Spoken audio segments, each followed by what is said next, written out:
എല്ലിന് ബലം കുറയുന്ന അസുഖത്തെക്കുറിച്ച് നിങ്ങൾ കേട്ടിട്ടുണ്ടോ?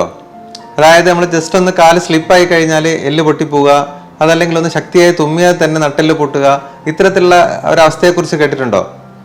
അത്തരത്തിലൊരു അസുഖത്തെക്കുറിച്ചാണ് ഞാനിന്ന് ചർച്ച ചെയ്യുന്നത്. ഞാൻ doctor Nishad, consultant pain physician, cortex pain and pain care, Kozhikode.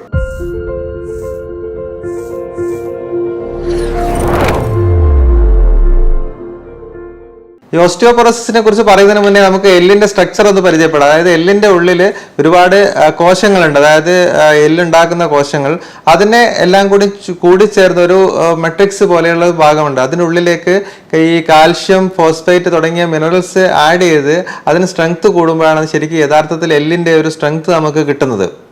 അപ്പോൾ യഥാർത്ഥത്തിൽ ഈ എല്ലിന് ബലം പകരുന്നത് ഈ മിനറൽസ് ആണ്. കാൽഷ്യം, ഫോസ്ഫേറ്റ് എല്ലാം അടങ്ങിയിട്ടുള്ള മിനറൽസ് ആണ് ശരിക്കും എല്ലിന് ബലം വെക്കുന്നത്. അത് ഈ മിനറൽസ് എല്ലാ സമയത്തും ഒരൊറ്റ ടൈം ഉണ്ടായി അവിടെ നിൽക്കുന്നതല്ല, നമുക്കത് ആഡ് ചെയ്തുകൊണ്ടും അതുപോലെ തന്നെ അതിൽ നിന്ന് എടുത്തുകൊണ്ടിരിക്കും. അതായത് ഈ എല്ലിലേക്ക് എപ്പോഴും കാൽഷ്യം വന്നുകൊണ്ടിരിക്കും. അതുപോലെ എല്ലിൽ നിന്ന് കാൽഷ്യം പുറത്തേക്ക് എടുത്തു. അപ്പോൾ ബ്ലഡിൽ കാൽഷ്യത്തിന്റെ അളവ് കുറയുമ്പോൾ എല്ലിൽ നിന്നാണ് എടുക്കുക. അതുപോലെ തന്നെ എല്ലിന് ബ്ലഡിൽ ആവശ്യത്തിന് കാൽഷ്യം ഉണ്ടാകുമ്പോൾ അത് നമ്മുടെ എല്ലിലേക്ക് പോകും. അപ്പോൾ ഈ രീതിയിലാണ് അത് മാനേജ് ചെയ്ത് പോകുന്നത്. നമ്മുടെ ജീവിതകാലം മുഴുവൻ അങ്ങനെയാണ് മാനേജ് ചെയ്ത് പോകുന്നത്. പക്ഷേ ഈ ബോൺ മെട്രിക്സ്, അതായത് എല്ലിന്റെ പ്രധാനപ്പെട്ട കോർ സ്ട്രെങ്ത് ബിൽഡപ്പ് ചെയ്യുന്നത് നമ്മൾ ആദ്യത്തെ 30 വർഷത്തിനിടയിലാണ്. അതായത് 30 വയസ്സ്, ഒരാൾക്കൊരു 30 വയസ്സ് ആകുന്ന സമയം കൊണ്ടാണ് നമ്മൾ എല്ലിന്റെ മിനറൽ മെട്രിക്സ് ശരിക്ക് ശക്തി പ്രാപിക്കുന്നത്. അപ്പോൾ നമ്മൾ തുടക്കത്തിൽ, ചെറുപ്പകാലത്തിലും അല്ലെങ്കിൽ ഈ ഒരു യുവത്വത്തിൽ നമ്മൾ എടുക്കുന്ന ഭക്ഷണങ്ങളും നമ്മളെ ജീവിത രീതിയും എല്ലിന്റെ ശക്തിയെ പ്രധാനമായും ബാധിക്കും. കാരണം 30 വയസ്സ് കഴിഞ്ഞാൽ എന്താ സംഭവിക്കുക? എല്ലിന്റെ ശക്തി കുറഞ്ഞ് ഈ മിനറൽ മാസ് എന്ന് പറയുന്ന സംഭവം മെല്ലെ മെല്ലെ കുറയും. എല്ലാ 10 വർഷം കഴിയുമ്പോൾ ഒരു 10% വെച്ച് കുറയും. അപ്പോൾ നമ്മൾ എപ്പോഴും ശ്രദ്ധിക്കേണ്ടത്, നമ്മൾ എല്ലിന് ശക്തി കിട്ടാൻ, അല്ലെങ്കിൽ പ്രായത്തിൽ കുറച്ച് കാലം കഴിഞ്ഞാൽ നമ്മൾ എല്ല് പൊട്ടാതിരിക്കാനും മറ്റുള്ള കാര്യങ്ങളെല്ലാം ചെയ്യാൻ നമ്മൾ ശ്രദ്ധിക്കേണ്ടത് ചെറിയ പ്രായത്തിലാണ്. അപ്പൊ അതുകൊണ്ടാണ് ഈ ഒരു അസുഖത്തെക്കുറിച്ച് നമ്മൾ അറിഞ്ഞിരിക്കേണ്ട അത്യാവശ്യവും അതുകൊണ്ട് തന്നെയാണ്. ഓസ്റ്റിയോപൊറോസിസ് വന്നിട്ട് ട്രീറ്റ് ചെയ്യുന്നതിനേക്കാൾ കൂടുതൽ നമ്മൾ എല്ലിന് ബലം വെക്കാനുള്ള ട്രീറ്റ്മെന്റ് നേരത്തെ തന്നെ ചെയ്യണം, അല്ലെങ്കിൽ പ്രിവെൻഷൻ, ഇത് വരാതിരിക്കാനുള്ള കാര്യങ്ങൾ നമ്മൾ നേരത്തെ ചെയ്യണം. അതുകൊണ്ട് തന്നെയാണ് ഈ ടോപ്പിക്കിന്റെ പ്രത്യേകത വരുന്നത്. നമ്മൾ എന്തായാലും മനസ്സിലാക്കേണ്ട കാര്യങ്ങൾ അതുകൊണ്ടാണ്. അപ്പോൾ ശരിക്ക് പലപ്പോഴും ഓസ്റ്റിയോപൊറോസിസ് ഡയഗ്നോസ് ചെയ്യുന്നത്, അപ്പോൾ ഒരാൾക്ക് കണ്ടുപിടിക്കുന്നത് പലപ്പോഴും എല്ല് പൊട്ടിയതിന് ശേഷമാണ്. കാരണം വെച്ചാൽ എല്ല് ബലം തീരെ ഉണ്ടാവില്ല. അപ്പോൾ ചെറിയൊരു ഒന്ന് സ്ലിപ്പായി കഴിഞ്ഞാലോ, അല്ലെങ്കിൽ നമ്മൾ ഈ പറഞ്ഞ പോലെ ഒന്ന് പ്രായമുള്ള ആൾക്കാരിലോ ഒന്ന് ജസ്റ്റ് ഒന്ന് ബാത്റൂമിലൊന്ന് വീഴുകയൊക്കെ ചെയ്ത് നട്ടലൊക്കെ പൊട്ടും. അങ്ങനെ ഒന്ന് പൊട്ടിക്കഴിഞ്ഞാൽ നമുക്ക് പിന്നെ നോക്കുമ്പോൾ എക്സ്റേ എടുത്ത് നോക്കിയിട്ട് ഇപ്പോൾ എല്ലിന് ബലക്കുറവാണ് എന്നുള്ള രീതിയിൽ പറയുമ്പോൾ അപ്പോഴാണ് നമ്മൾ ഓസ്റ്റിയോപൊറോസിസ് അറിയുന്നത്. പക്ഷേ ഇത് നമുക്ക് നേരത്തെ തന്നെ പ്രിവെന്റ് ചെയ്യാൻ പറ്റുന്ന ഒരു അസുഖമാണ്. ഇത് വരാതിരിക്കുന്ന കാര്യത്തിൽ നമുക്ക് നോക്കേണ്ടി വരും. അപ്പൊ എങ്ങനെയാണ് ഈ ഓസ്റ്റിയോപൊറോസിസ് എങ്ങനെയാണ് നമ്മൾ ഡയഗ്നോസ് ചെയ്യുന്നത്? ഇപ്പൊ സാധാരണ രീതിയിൽ ഇപ്പോൾ ഒരു എല്ലിന് പൊട്ട് കഴിഞ്ഞാൽ നമുക്ക് എക്സ്റേ കണ്ടാൽ എല്ലിന് പൊട്ടാണെന്ന് മനസ്സിലാവും. പക്ഷേ എല്ലിന് ഓസ്റ്റിയോപൊറോസിസ് ഉണ്ട് എന്ന് നമുക്ക് എക്സ്റേ കണ്ട് പറയാൻ പറ്റില്ല. എല്ലിന് ബലക്കുറവുണ്ട് എന്ന് പറയാമെന്നല്ലാതെ കൃത്യമായ ഓസ്റ്റിയോപൊറോസിസ് ആണെന്ന് നമുക്ക് പറയാൻ പറ്റില്ല. അപ്പോൾ ഓസ്റ്റിയോപൊറോസിസ് ഡയഗ്നോസ് ചെയ്യാൻ പ്രത്യേകിച്ച് ഒരു ഡെക്സാ സ്കാൻ എന്നൊരു ടെസ്റ്റ് ഉണ്ട്. നമ്മൾ സാധാരണ ചെയ്യുന്ന MRI സ്കാനോ CT സ്കാനോ പോലുള്ള കാര്യമല്ല. ഇതിന് സെപ്പറേറ്റ് ആയിട്ട് ബോൺ മിനറൽ ഡെൻസിറ്റി, അതായത് നമ്മൾ എത്രത്തോളം മിനറൽസ് ബോണിലുണ്ട് എന്ന് അറിയുന്നതിനുള്ള ഒരു ടെസ്റ്റാണ് ബോൺ മിനറൽ ഡെൻസിറ്റി.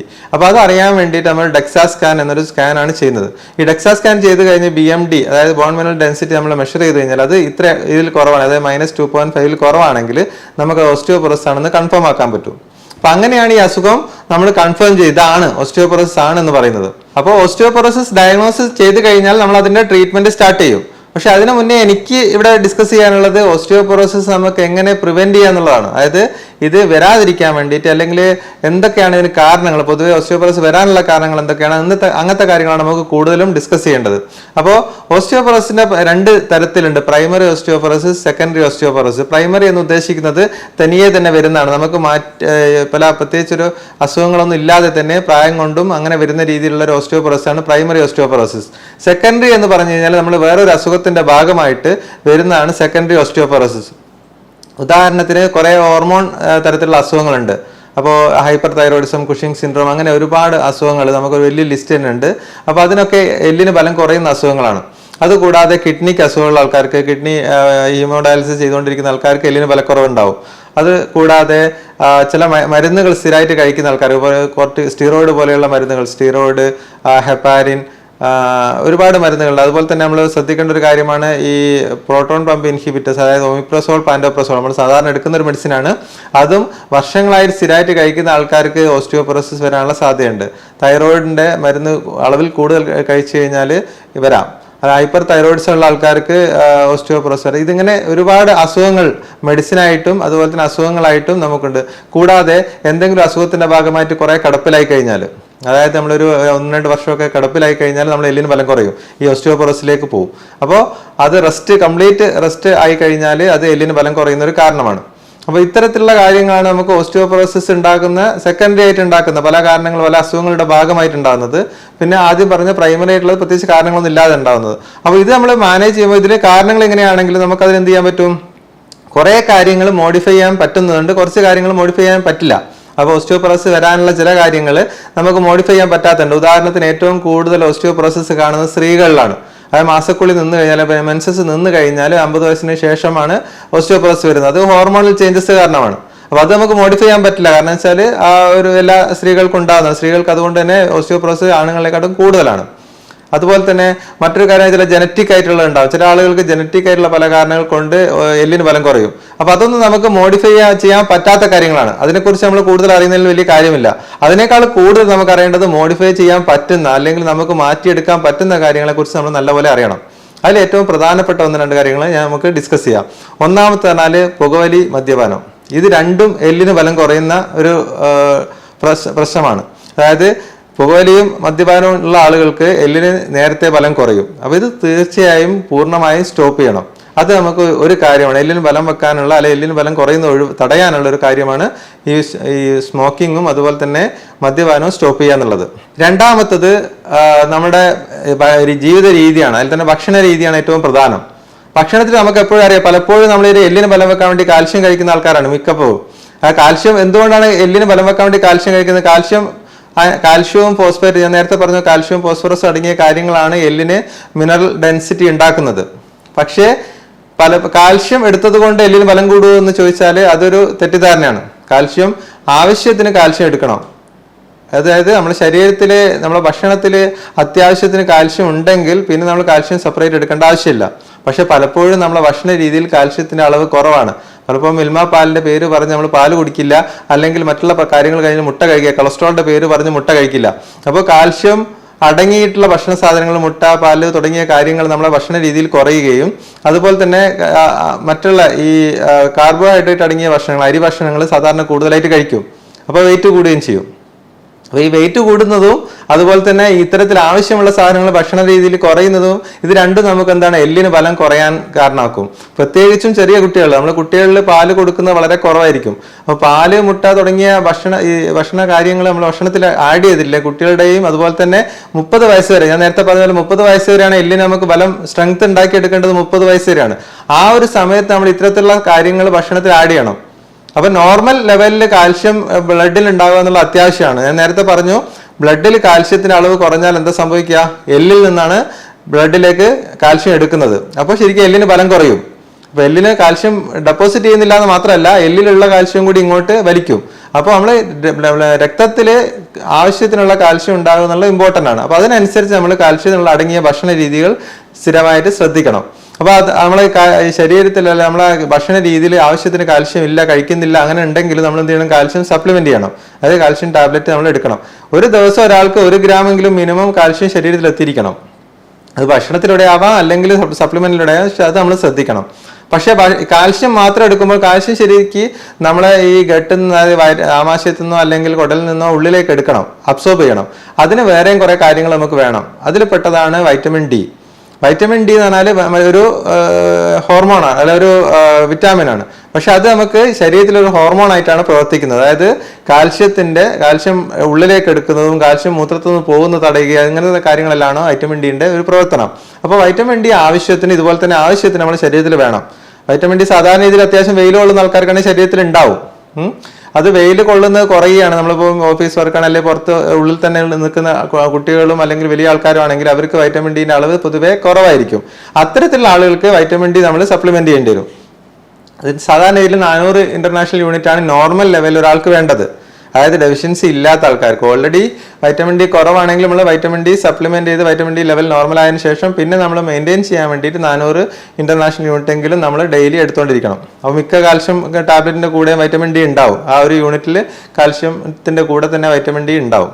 ഓക്കെ, അപ്പോൾ ഈ രണ്ട് കാര്യങ്ങളാണ് നമ്മൾ മിനറൽസിന്റെ കാര്യത്തിൽ ശ്രദ്ധിക്കേണ്ട ഒന്ന് രണ്ട് കാര്യങ്ങൾ. പിന്നെ വൈറ്റമിൻ കെ, ഫോസ്ഫറസ് അതുപോലെയുള്ള കാര്യങ്ങൾ വേറെ എക്സ്ട്രാ വരുന്നുണ്ട്. അതും ശരിക്കും പറഞ്ഞാൽ ശരീരത്തിൽ പൊതുവേ നമ്മുടെ ശരീരത്തിൽ ആവശ്യത്തിന് സാധാരണ രീതിയിൽ ഭക്ഷണം കഴിക്കുന്ന ആൾക്കാർക്ക് ഇതെല്ലാം കിട്ടാറുണ്ട്. അപ്പോൾ ഈ രണ്ട് കാര്യങ്ങൾ മാത്രം നമ്മൾ ശ്രദ്ധിച്ചാൽ മതി. ഭക്ഷണത്തിലുള്ള ഈ ശ്രദ്ധ കൊണ്ട് നമ്മൾക്ക് മിസ്സായി പോകാതിരിക്കേണ്ട ഒരു കാര്യമാണ്.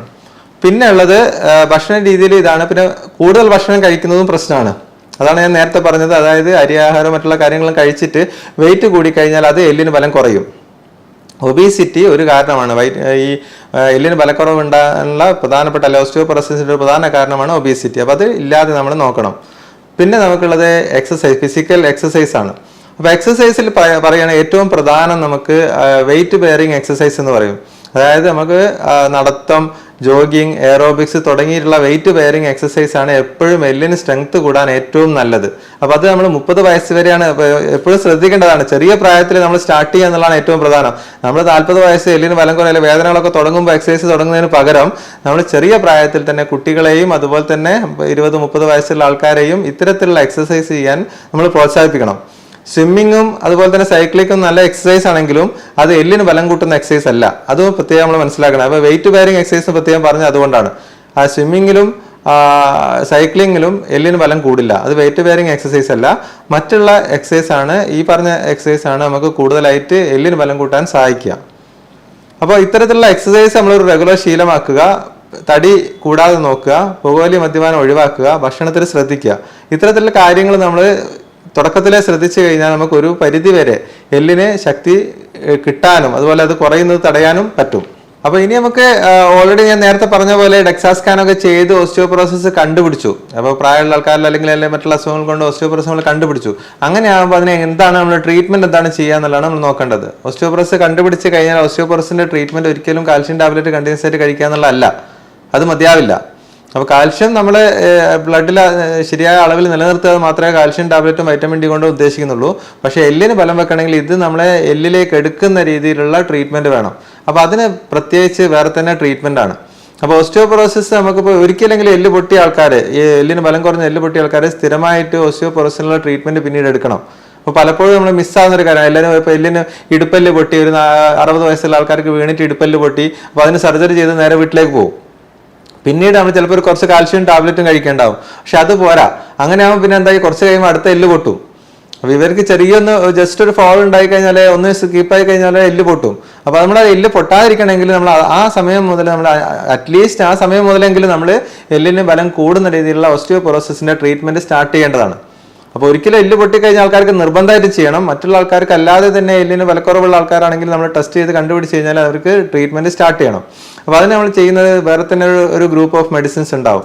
അപ്പോൾ അത് എല്ലിലേക്ക് ഇത് കാൽഷ്യവും അല്ലെങ്കിൽ മറ്റുള്ള മിനറൽസ് എടുക്കുന്നത് എല്ലിന് ബലം കൂടുന്ന രീതിയിലുള്ള ട്രീറ്റ്മെന്റ് ആണ് കൂടുതലായിട്ടുള്ളത്. രണ്ട് രീതിയിലുണ്ട്. ഒന്ന്, എല്ലിൽ നിന്ന് കാൽഷ്യം പുറത്തേക്ക് വരുന്നത് തടയാനും അതുപോലെ തന്നെ എല്ലിലേക്ക് പുതിയതായിട്ട് കാൽഷ്യം ഉണ്ടാക്കുന്ന രീതിയിലൊക്കെ പുതിയതായിട്ട് സെൽസ് ഉണ്ടാക്കുന്ന രീതിയിലുള്ള ട്രീറ്റ്മെന്റ് ഉണ്ട്.